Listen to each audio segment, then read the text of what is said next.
started the day with Darin Morgan, an amazing presentation, but we got to learn a little bit more about this person. Absolutely. So Hidden Horsepower on location. He's like, what am I doing here? We're going to learn about you and how you got to this point, and kind of a conversation that Darin and I just had. I would love for you to tell Lake what you told me about your experience here at Engine Performance Expo. You know, a lot of times at PRI, we're beseeched by new products, and you spend all day just traveling around, but you don't get a lot of time to talk to people. And here I've gotten so many great ideas and exchanged information with people, like-minded people, you know, and I've heard more good ideas here than I've heard at PRI in the last 10 years.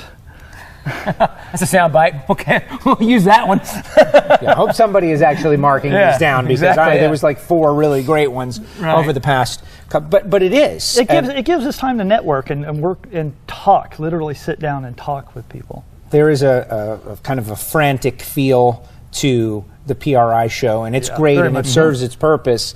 But this is like the after party. A month later, almost, get back together and reconvene. But we had some conversations about, you know, back in school, where'd you get the bug? Cars, mechanics, all of these things. What interested you? I was forced into it against my will. Really? Yeah. Okay, we're interested. Yeah, you're the first one. My father was a drag racer, of course, and 70s, raced AHRA, you know, and I have 8mm silent movies from the 1976 Winter Nationals at Beeline Dragway. You know, and I was a little what we call a pit rat back then, running around all the top fuel teams, grabbing, you know, souvenirs and whatever. Yeah, I was that kid, and I'm sure that a lot of people my age grew up that way. But my stepfather, Kip Martin, is the person who had a race shop, and he taught my brother and I how to build engines, how to think about engines, more importantly, and.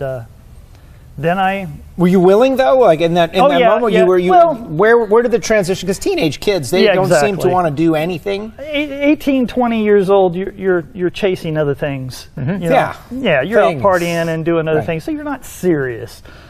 And in 91, I think I was 24, 5, 6, somewhere in there, we started working for a pro stock team, Gary Herman's pro stock team, and that was my first, you know, pro stock engine I'd ever seen. So after a year, we actually had good qualifying runs. You know, we were qualifying 5 or 6. It came too easy, of course. You know, I didn't understand the perseverance and the level of commitment it literally took, because I was relying on, at the time, my stepfather's experience and the other people on the team's experience. And we had good success, but at that point, something clicked in me, and that's all I ever wanted to do. So it's normally aspirated, unlimited engines like that. So after that, I went to work for Madcap, which was V. Gaines for a while on his pro stock team. And then Bob Glidden, and then I was with Larry Morgan's operation for 6 years. And then I went to Rear Morrison for 24 years. So that's literally all I did for 22 years, was find power at any cost, meaning 80, 100-hour work weeks, meaning it doesn't matter how much money you make, the engine's power and the end result of the team is the only goal. And I was ate up with it completely. I loved every second of it. It is the most addictive thing ever. Yeah. It really is. I can attest to that. When there's unlimited when you're on that dyno at 3 a.m. in the morning and you can barely keep your eyes open and you gain 2 horsepower, you're wide awake. Yeah, and you don't sleep for 2 more days. Yeah. That's exciting. The time at Rare and Morrison, you referenced it a little bit earlier. We were off camera, but we were talking about Lee Shepard. Yeah. And you mentioned the moment that you realized you were sitting at Lee's desk. Can you share that with us? I grew up, I got my first flow bench at 20. So, and you know, I had no idea what I was doing. You know, you're flying in the dark. You have no experience. So I looked up, as many other people did, to Lee Shepard. You know, he was the man. And I thought, God, if I could only know what he knows, learn what he's learned. And 20 years later, I'm sitting at his desk at Rare Morrison in his office, taking over that whole department. And it hit me. It was like, oh shit, I have some shoes to fill. I have some big shoes to fill. And I just put my head down and started working.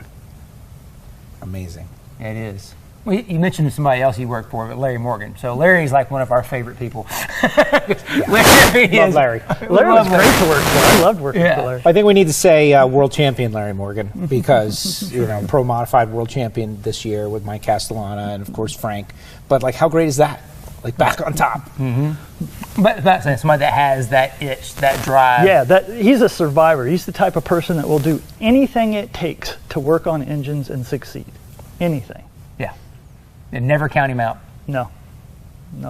He keeps on working and going, and I'm sure that's part of that, your training, right? You couldn't, like Billy said earlier, you can't go to school and learn a lot of this stuff. No one really teaches can't. these things. You really can't. It really comes down to applying yourself to the job and perseverance. Just keep at it, And young people, they come in, and this is the information age. The information is easily obtained, but the application of that information is extremely difficult and perplexed. So, kids come in nowadays where we had to learn every single thing ourselves through trial and error and testing. A lot of that information is readily available to people, but they don't have the insight that from that testing and those experiences that led up to that data. So they're missing a huge part. It's data without perspective. Exactly. So young kids nowadays, if you want to get into this, by God, if you have a dream, go do it. But just remember one thing, you're going to have a lot of perseverance, a lot of trial and error. Keep your head down, keep working. 10 years from now, you're going to look up and say, wow, I can't believe how far I've come. Reminds me of Ed Morrell sitting here yesterday. Actually, Ed was sitting where you're sitting right now yesterday, and he was talking about that he went to work for this gear company, and he was hired as an engineer, and he's thinking he's going to go this way, and like 2 weeks in, the maintenance guy quits. The next thing he knows, he's now maintaining and working on all these pieces of equipment. But he said it was the best thing for me, because I had to learn how all these machines worked, and the processes to make the parts. And so he ended up understanding the process that led to the product, so that when it got to be the time where he needed to be in charge of making the product, he had the data, but he also had the perspective now. When I asked my stepfather, I said, I want to learn how to do this. He goes, sure, I'll teach you. I'm not going to pay you, but I will teach you. That FICA, you get your, how much you paid into the system. Well, I have 3 years with 000. It was the best paid education I ever got. I started tearing down greasy blocks and cleaning out the oil galleries and getting everything crack checked. And then a year later, I moved on to the rods and then mill. And then it was 6 to 8 months per machine. And once you mastered that machine, my father would move me on to another machine. And then after 4 or 5 years, I could do everything in the shop myself. And then after that, we got a flow bench. He saw the flow bench, played with it for a couple of days, said, screw that noise, it's all yours. And I climbed on and never climbed off. Amazing. That's crazy. No, it's a great story. Spent a lot of time in pro stock. Now working, we just did the whole Dodge Hemi Challenge, and that's a mind blower. If you missed it, go back and watch. Any desire to get back into the pro stock fights once again? Of course. But it's a different world now. There are a lot of things with the pro stock now. Back then we had a lot of sponsorship and a lot of time. And at one point at Rare Morrison, we had 13 pro stock engines in rotation and 2 rental customers at $26,000 a race. Now, it sounds like a lot of money, but it's not. The amount of man hours it takes to do 10 major engines and 3 spares is immense when you have 5 to 6 guys only working on that pro stock team. So what happens is you need that R&D time to keep building power. You have to gain 10, 15 horsepower a year, or you're going to get left in the dust. So now you spend all your time developing engines to rent out to fund your existence. Your R&D falls behind. People start kicking your butt. Your rental customers leave. You go back to work on the R&D schedule, get more power, they come back, and it's this vicious cycle.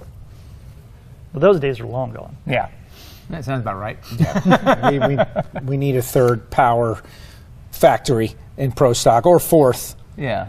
Or fifth. Well, what's nice is now that you're with BES and Tony and those guys, you're getting to do a whole bunch of other things. I've kind of gone back to my roots, I guess you would say, because I'm dealing with a whole bunch of a variety of engine platforms, and I love it. I enjoy it. And I don't know if a Pro Stock team offered me a position, I don't really think at this point in my life I would probably take it, because I'm having so much fun doing everything else. It's funny, I at the grocery store the other day, right before New Year's, I passed by a guy that was one of the engineers, former engineer at Joe Gibbs Racing. We got to chat a little bit, and we both said, it was the best. I would never trade a second of the time we spent doing that. But I wouldn't go back and do it again right now. And I don't know if I have the physicality to do that anymore. No chance. I mean, I'm 59 years old, and that many hours a week, I don't know if I could do that. And that's it. It's nonstop. All right, so we have got to get Darin on a full episode of Hidden Horsepower. Audio podcast available, Apple Podcasts, Spotify, SoundCloud, because not everybody can watch the screen. That's true. There's a lot of audio only folks, and we're gonna go a little more in depth on concepts and different issues. This one is kind of an abbreviated version. Yeah, exactly. So what we've got coming up next is something that's pretty interesting, because we talk about honing, and we're going to come talk about your Project Pontiac in a little bit. Darin loved these, by the way. These are awesome. These are fantastic. What's neat about those, so these are all these surface finishes on freshly honed blocks. But what does that surface finish do? How does it look? How much does it change once the engine has run? And we're going to show you that right now. What a day, what a day, what a day. My brain is swollen. I've learned so much today. They told us, don't start cars. We are not going to listen.